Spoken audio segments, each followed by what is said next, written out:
नमस्ते सखी, talkative मधुरामध्ये तुझं स्वागत आहे. 3 मिनिटात मनातली गोष्ट. आज मी तुझ्यासोबत एक खास निर्णय शेअर करणार आहे बरं का. लग्न झालं, आई झाले, जबाबदाऱ्या आल्या आणि सगळ्यांचं सगळं करता करता एक स्त्री म्हणून, एक माणूस म्हणून कुठेतरी स्वतःला हरवत गेले असंच वाटतंय ग. तुलाही असंच वाटतं का? स्वतःसाठी वेळ काढणं म्हणजे जणू काही एक लक्झरीच झाली आहे. वयाच्या 15व्या वर्षापासून मी खूप हेल्थ प्रॉब्लेम सोबत झगडत आले आहे. पण आता तर असं वाटतंय की जणू काही शरीराने भरपूर संकेत द्यायला सुरुवात केली आहे. सखी, आपण ठीक तर सगळं काही ठीक, हो ना? मी डायटिशियन नाही की फिटनेस इन्फ्लुएन्सर नाही. मी पण तुझ्यासारखी एक सामान्य स्त्रीच आहे. पण हो, मी एक योग शिक्षक आहे आणि मी काही वर्ष काम सुद्धा केलं आहे.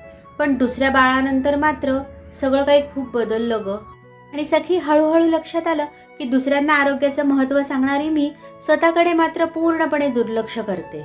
म्हणून हा प्रवास जो मी आता सुरू करत आहे ना, तो कोणाला काही शिकवण्यासाठी नाही, तर पुन्हा स्वतःला शोधण्यासाठी, पुन्हा नव्याने सुरुवात करण्यासाठी आहे. इथे मी कोणत्याही प्रकारचं चॅलेंज घेणार नाही बरं का, आणि ट्रान्सफॉर्मेशन प्रॉमिस तर अजिबात नाही.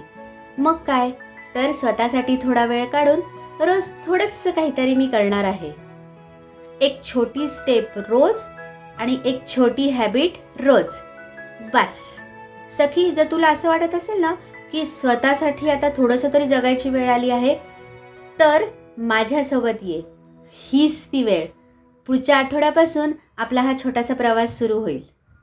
खूप मोठे बदल हे काही कोणत्या मोठ्या निर्णयाने होत नाहीत बरं का, तर रोज स्वतःसाठी थोडासा वेळ काढल्यामुळे होतात.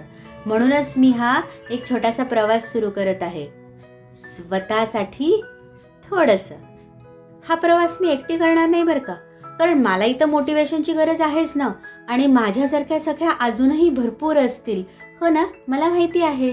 म्हणूनच चल, आपण सोबत हा प्रवास चालू करूया, एकमेकींना मोटिवेट करूया. मला माहिती आहे काय करायचं असतं, खरं तर तुलाही माहिती आहे, पण ते स्वतः करायला खरंच कठीण जातं ना. म्हणूनच चल, आपण सोबत सगळ्यांचं सगळं करता करता, सगळ्यांना वेळ देता देता थोडासा वेळ हा स्वतःसाठी काढूया. गेल्या काही वर्षात आरोग्याच्या संदर्भात खूप आव्हानं आली, ती पेलली, खूप काही सहन केलं, आणि म्हणूनच खरं मी योगाकडे वळले होते. पण सगळ्यांना शिकवता शिकवता स्वतःसाठी मात्र वेळ काढू शकत नव्हते. तर आता खरंच वेळ आली आहे पुन्हा स्वतःकडे येण्याची, स्वतःच्या आरोग्याकडे थोडंसं लक्ष देण्याची. चल मग भेटूया सोमवारपासून एक नवीन सिरीज घेऊन, स्वतःसाठी थोडंसं. तोपर्यंत काळजी घे.